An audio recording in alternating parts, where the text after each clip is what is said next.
Bonjour et bienvenue à Okume Construction. Aujourd'hui, nous allons apprendre comment ferrailler, comment paramétrer euh, une semelle dans le logiciel Robot Structural Analysis en vue de calculer son ferraillage en utilisant la norme Eurocode. Donc pour ce faire, on va ouvrir notre logiciel et nous allons venir ici sur l'onglet Nouvelle semelle. Donc ici, principalement, on va travailler sur la semelle isolée. Donc voilà. Ici pour le paramètre de l'étage, nous l'avons déjà fait lorsqu'on faisait le paramétrage des poteaux. Donc on va juste sélectionner et cliquer sur OK. On viendra donc cliquer ici. Donc là, on a l'arrobage C1 qu'on va garder donc à 5. On a l'arrobage C2 que je mettrai ici 3. Je vais prendre le béton. Je vais donc choisir le béton 25. Ici, le plus gros granulat sera toujours 20 mm. Donc, je vais prendre ici ce diagramme contrainte déformation.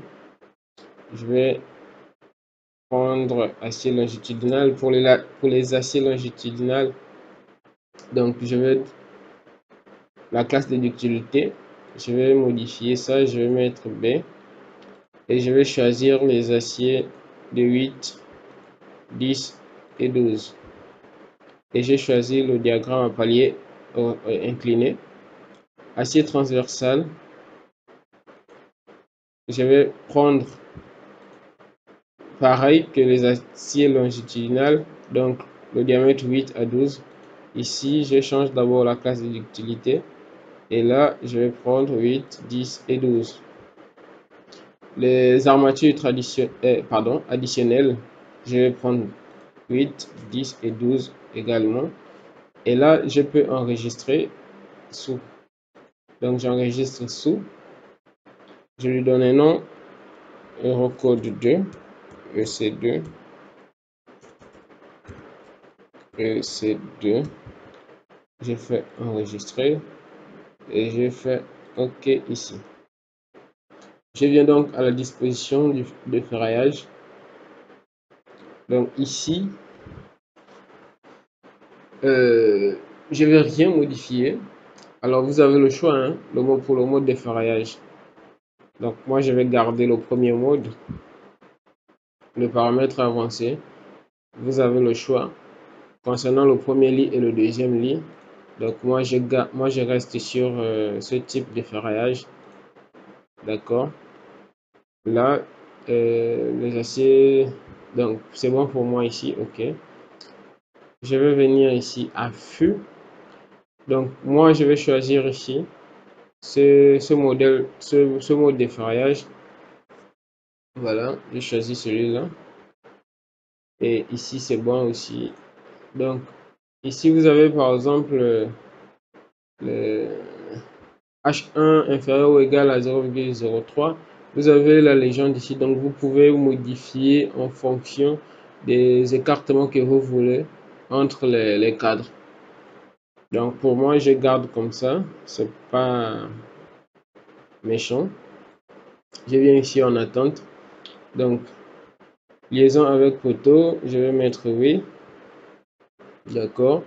Le diamètre, je laisse automatique. Le nombre d'attente, pour le moment, je vais donc laisser 4. Et je passe ici à forme où je ne vais rien changer. Et là, je vais enregistrer sous. Je vais faire Eurocode 2. Je mets OK, OK. Ensuite, je vais passer ici à définir sol. Donc, définir sol, j'ai mon niveau de fond de fouille qui sera à moins 1,50 m, 1,20 m. Voilà. Je vais le garder pour le moment comme ça. Je vais faire enregistrer sous Eurocode 2. OK. Je vais appliquer et ensuite fermer. Donc je viens ici aux options géotechniques. Pour les options géotechniques, Donc, vous avez la vérification pour le renversement, le moment stabilisant, le moment de rotation. Le moment stabilisant sur le moment de rotation doit être supérieur ou inférieur à 1. Voilà. On a tous ces paramètres là, la condition sans drainage. Je vais supposer que je n'ai pas euh, un ruisseau d'eau, une nappe phréatique. Donc ici, franchement, je ne change rien. Je ne change rien. Et là, je viens. Ce qui m'intéresse, c'est la contrainte du sol. Donc, je vais venir ici à la contrainte du sol. Et là, je vais mettre ma contrainte du sol. Je vais utiliser la méthode empirique, limite des contraintes. On pouvait utiliser la méthode analytique. On pouvait utiliser la méthode semi-empirique et on définit les couches ici.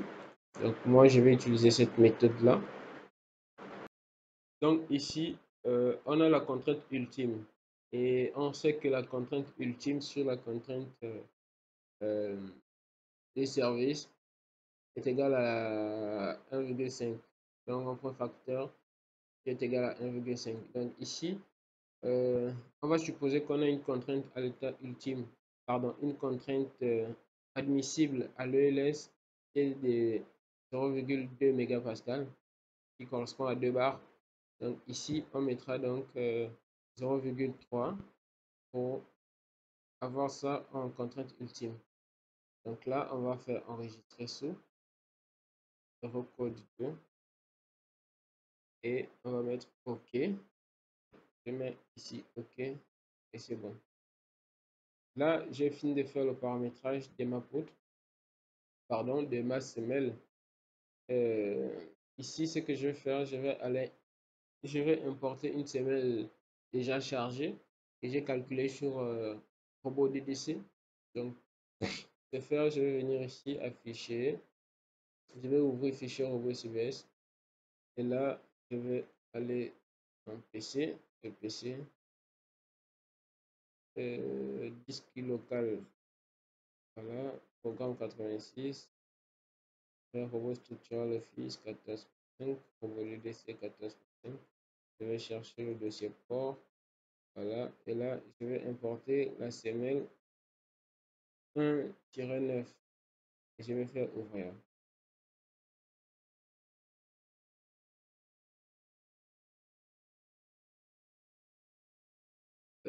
Voilà, celle-là. Pardon. Elle vient automatiquement dans le niveau standard. Donc, je vais dérouler le niveau standard. Et là, voilà. Donc, à partir d'ici, j'ai déjà fait le paramétrage de la semelle. Donc, je peux directement appliquer mon paramétrage ici. Donc, je vais faire ici, appliquer, je viens appliquer. Ici, il n'y a rien.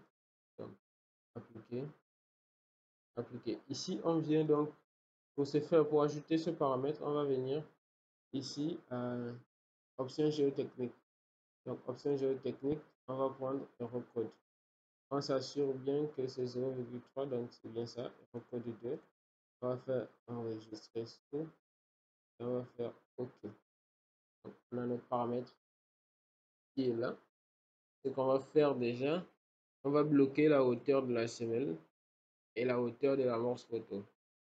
On va appliquer. Et là, je vais lancer le calcul. Donc, ça me donne une semelle normalement de 2. Avec la, la section précédente, c'est pas possible.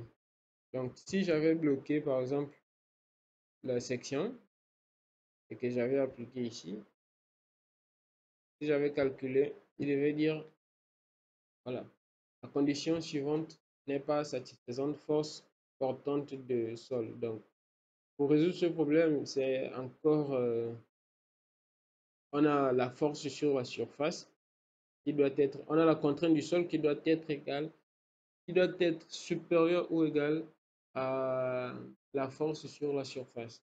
Donc, ce qu'on va faire tout simplement, c'est d'augmenter la section. On peut lâcher Donc, une partie, on applique, on peut bloquer un côté, on va faire le calcul, on va voir ce que ça va nous donner. Ça nous donne donc une semelle de 1,90 par 2,90.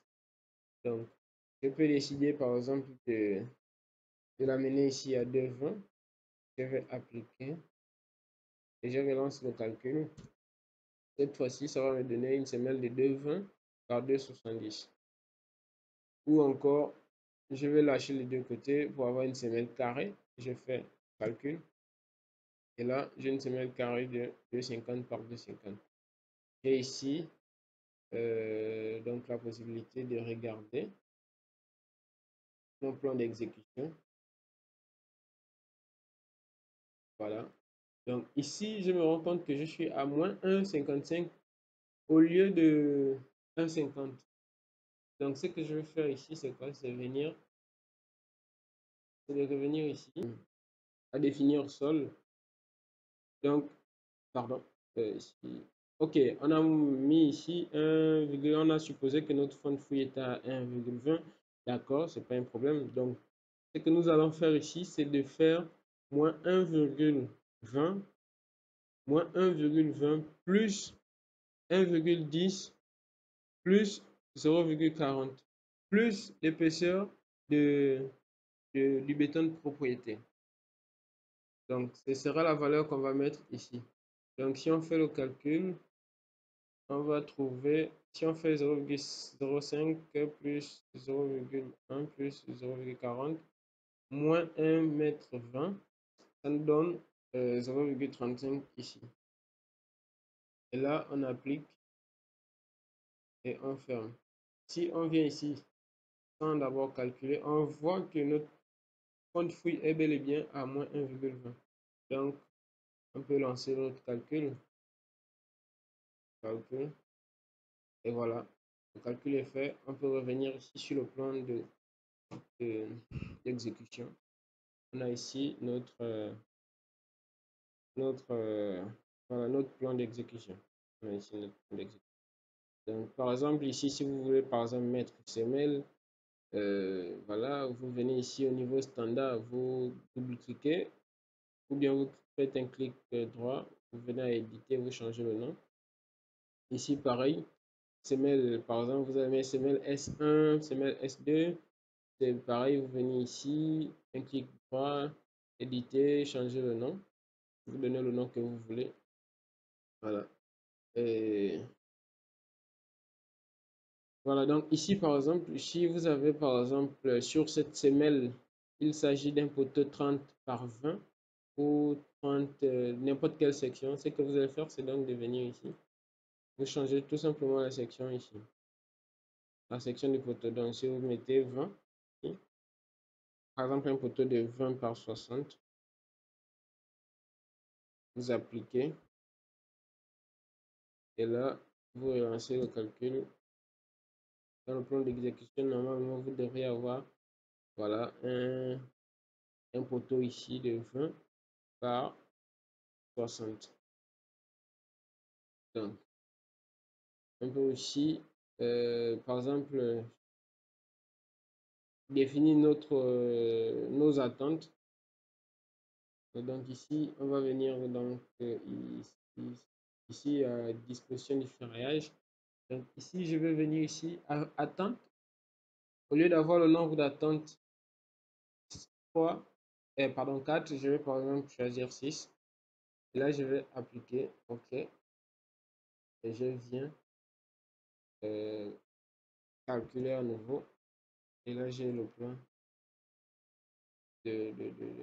j'ai mes attentes ici qui sont à 3. Donc, je vais venir ici parce que c'est vilain comme ça à semelle ferraillage. Je vais fermer ça. Et là, j'ai mon plan de ferraillage. Ce que je fais, c'est quoi? C'est de supprimer ces barres-là. Je vais supprimer celle-là. Voilà. Et là, je vais garder le reste. Donc voilà, j'ai mes 6 barres d'attente ici. Et aussi le cadre. Donc, Je peux aussi, si ça dérange, je peux aussi, si je veux avoir une disposition beaucoup plus simple, je peux aussi enlever ça. Et ça, si vous remarquez, on écrit ici aucun problème. Donc, c'est vraiment pas un problème. Donc, OK. On regarde ici. On va voir qu'on a notre section avec les barres. Maintenant, si vous enlevez les barres et qu'on vous dit, par exemple, si je viens, j'enlève ces barres-là, alors ça devient un problème. On me dit ici coefficient de ferrage inférieur dans la direction de l'axe. C'est que c'est un problème. Donc, c'est pas possible. Je ne sais pas si j'aurai, voilà, une semelle avec les barres d'acier dans une seule direction. Voilà. Donc, je vais relancer. Je vais dire non. Je vais supprimer les barres qui ne m'intéressent pas. Je vais enlever aussi les cadres. Et ça. OK.